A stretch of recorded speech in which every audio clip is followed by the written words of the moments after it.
John and Ken Show, John Cobelt and Ken Champeau, KFI AM 640. Welcome. Well, the day has arrived. Yes, welcome. Yeah. Going to church as often as I go, and I pray for Loretta Sanchez to run for Senate or governor, maybe president someday, and finally after all these years. As one professor at Cal State Fullerton put it, she was yes, no, yes in 48 hours. It's odd. It's Donald Trump running for president stuff, and that's what we're hoping for. Yes. I mean, it is a U.S. Senate seat. It's not a presidential seat, but it's going to get a lot of play statewide, which means we're going to be hearing a lot of Loretta Sanchez in the next year, and sometimes and the media will really scrutinize her. Running for a local congressional seat is nothing compared to this. No, you're running for a Senate seat, one out of 100. So, and the thing is, like, she can't become intelligent and dignified. She can't ever show off any depth. She can't show off a controlled personality. She's not capable of it. So what you get now is what you're always going to get. This is who she is. Not very bright, really screechy, says like wacky things. Can't control herself. I mean, this is perfect. Yeah. This is just it's a crazy person running for Senate. She lives in Santa Ana, which is why I guess she went to the Santa Ana train station. Yeah. This event was a go today. If we forgot, the announcement came a couple of days ago that she was going to do this, and it was broken by Politico and the Sacramento Bee. And then the Times weighed in and said, no, we spoke to her staff, and her spokeshole said, no, she's still undecided. And then we come to work yesterday, and they sent out the email again that there's an event on Thursday with, of course, the wrong date. They put down May 16th. By the way, isn't it classic Los Angeles Times? They do a story. They talk to some political aides. Yeah. Well, this is what they said. Why didn't you find out if they're lying or not? But the lazy bastard at the LA Times is like, well, journalism is you talk to somebody and you write down what they say. And whether it's true or not doesn't matter. It's what they say. Well, those aides were lying to the LA Times writer. It was clear as day. You just kind of got to use your head. The Times wanted to look like, oh, we're going to get the information correct, and they're telling us directly that there's been no decision made. No, there was, and here it is today. The LA Times is classic for being the second one in on a story, taking the contrary view, and then they turn out to be wrong. It's great. They're always late, contrarian, and wrong. That was like a great moment for the LA Times. All right, what we have to do right now is we're going to play some of the audio from today's press event. KFI News reporter Joe Kwan attended it. Should we give out the warning? That's what I'm going to stop and do. There has to be some warning given because there's a certain pitch to her speech. The highs and lows, mostly highs, there are no lows, can affect the hearing. Yeah. Particularly if you have animals that might be in the room or in the car. You might find blood oozing out of your ears. Yeah, Shannon actually left her little booth the other day. She bolted out. It only played like 20 seconds. She bolted. I medicated today, so I should be all right. Oh, you prepared for this. Yeah, you might want to get a glass of wine out.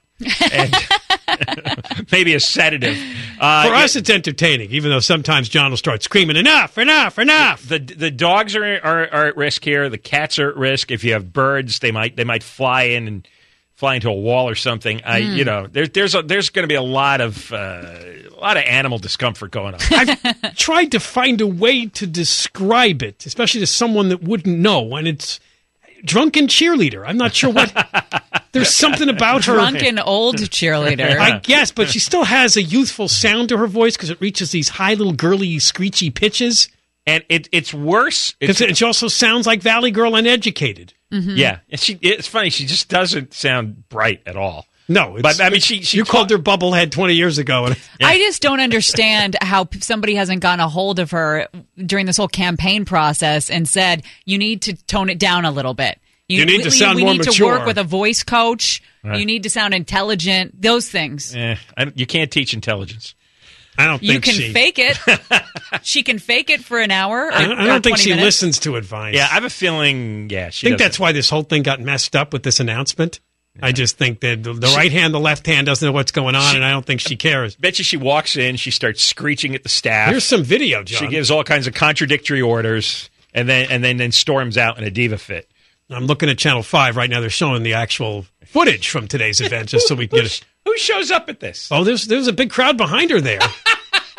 Well, who spends their day in Santa Ana at a train station? Look at all these serious-looking people standing behind her. She does look 55 now. I mean, because when she was elected, she was in her 30s. It's that long ago. Yeah, it's been almost 20 years. We were actually going to reach out to Bob Dornan to see if he had a comment. He's 84, but I don't know where he is. Maybe that's why, because she's been doing this for so long, life in the bubble, that she doesn't have any self-awareness. That could be it. Sometimes you end up like that. All right, we're going to start with the clip number 3. First clip, here comes the announcement. Good morning, everyone. Oh, shit. No. Thank you all for being here today. Thank you so much. So much. So I am here to announce that I am a candidate for the United States Senate. That's a heavy crowd. Well, you can pay to have That's a lot of people. It might be that company that rents out crowds. Oh, And yeah. I am running for the Senate because I am passionate about California. I think that we need an experienced legislator to go to the Senate for California. What's experienced? We need a senator. California! Yeah. We need a senator who cares about A cheerleader for California. and who's ready to fight for our future. The fight for our future. My family has lived the American dream, and I want everyone to live the American dream, regardless of race or national origin. I want Californians to believe that each and every one of them has a place at the California table. No,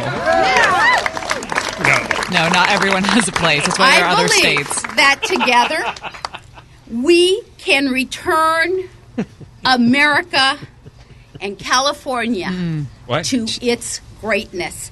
I want to see my California be the golden state, the one that has been the beacon of hope and progress and promise to I hate all the beacon Americans. of hope. The beacon of It's hope. the worst. I am running for the Senate because representing California for the past 19 years in the Congress has given me a deep understanding of the issues that face us as Californians, from Eureka to San Diego. Who wrote this? A fifth grader? She's. Oh, it's so dumbed down, isn't it? It's pretty high on the platitude scale. Jesus, You know Mary what? and Joseph. In fifth grade, often they have the kids dress up and give a presidential speech. Right. Like that's like a common common little event during the year, right? And everybody stands up at the podium and they explain why they want to be president. And that's exactly what she sounds like. She sounds like a little girl, and she got the assignment. Why I want to be California senator. And and when you're like 11 years old, it's just filled with all kinds of silly cliches, right? It's mixed in with the beauty pageant woman too, right? Yeah, exactly. It doesn't change. I believe in world peace. I think most average fifth graders could do this routinely. Yeah, better than this. All right, it's only clip 1. Well, it's going to be a long show. God, where are the bells? It's like Christmas around here.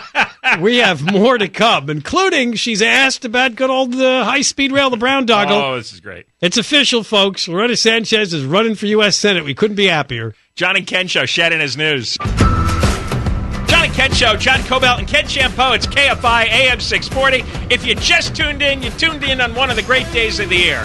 Yeah, Loretta Sanchez is going to run for the U.S. Senate. Also coming up, Paul Tanaka got indicted. I mean, it's a great day for John. Paul Tanaka! Oh, I saw that late last night. I was laughing. Our guest from last year when he was running for sheriff and had a fun time in the studio with him. We'll be talking about that with Eric Leonard at 4 o'clock and playing you some of that audio from last year. I hope great. the feds were able to use that in their case. Well, you know what? I have a secret source, I think I mentioned before. Yes. Who's part of the investigation into Tanaka, and they listened to that, and they thought we did a brilliant job prosecuting him that day. Yeah, as I said, it sounded like he was taking the fifth the whole interview. Yeah. All right, well, here's more of Sanchez. And again, this was an event today. It was on, off, on again in Santa Ana at the train station. Let's move to the next clip, clip number 4. And again, she's explaining why she's the one for U.S. Senate. I believe that this is a very important position. Why is that? For our state. It is not one that you impulsively, someone says, "Oh, the seat is open," and you impulsively say, "I'm going for it." No. What is that word she's using? Come back. Wait, hold on, stop. It sounds like possibly. So we keeping track of these now? This is early. Yeah, what was that? Well, she came up with origin, and then what was the first one? Experienced. Experienced. And now what was this one here? Sound like plausibly. It is not one that you impulsively, someone says, "Oh, the seat is open," and you impulsively. See, we It's not one that you impulsively, someone says, "Oh, the seat is open," and you impulsively say, "I'm going for it." I would have no idea what that was. This is about talking to people. It's a little caffeinated. This is about ensuring that, first of all, I have a large constituency, lots of people that I had to talk to that I have worked with for 19 years right here in my own hometown. Stop it there. There's one thing I want to explain. She doesn't work from a script. Give her that. She's not Tony Villar. She should. She should. And what happens and what you're hearing happen, her brain, everything's bouncing all over the place. It sounds like she's just throwing in whatever she can think of. How do you F this up? It is your statement that you are running. It's not an off-the-cuff remark. This has been planned for weeks. You shouldn't be screwing your way through this. And to her credit, she doesn't know she's reading from a card. But she might as well It's entertaining this way. It's all cliches. Oh, it is, though. She's mispronouncing the cliches. But it is third-grade stuff. It's little kid stuff here. Let's continue. Lots of people that I had to talk to that I have worked with for 19 years right here in my own hometown to make sure, where they stood. And, of course, they said, we love you as our congresswoman, but we want to see you as our senator. So that's one thing. The second thing most people don't realize is I take my job very seriously. Tomorrow, and I will return tonight, tomorrow will be the vote on the military bill for the entire year in the Congress. Ooh. And I am number 2 on the military committee. And number 1 has been absent for the Democrats, and so I've had to take on the responsibilities of that role. And that has kept me very busy for the last 3 months. And lastly, there are many people we have to ask. There are many resources we have to channel. And so we needed to make sure that it was the right thing to do. I said before, no one was going to push me out, and no one was going to push me in to this election. Oh, okay. Was there just laughter there? Collaboratively decided that this is what we need to do. What? That this is the inspiration that Californians have wanted. And that is why we are announcing Everybody's pining today. for you. California con Loretta Sanchez. Now, remember the next clip. Remember the first clip where she did talk about the diversity of California, the wonderful dream that California is. This one got me the angriest. Let's listen to clip number 5 about raising money. We do in this campaign.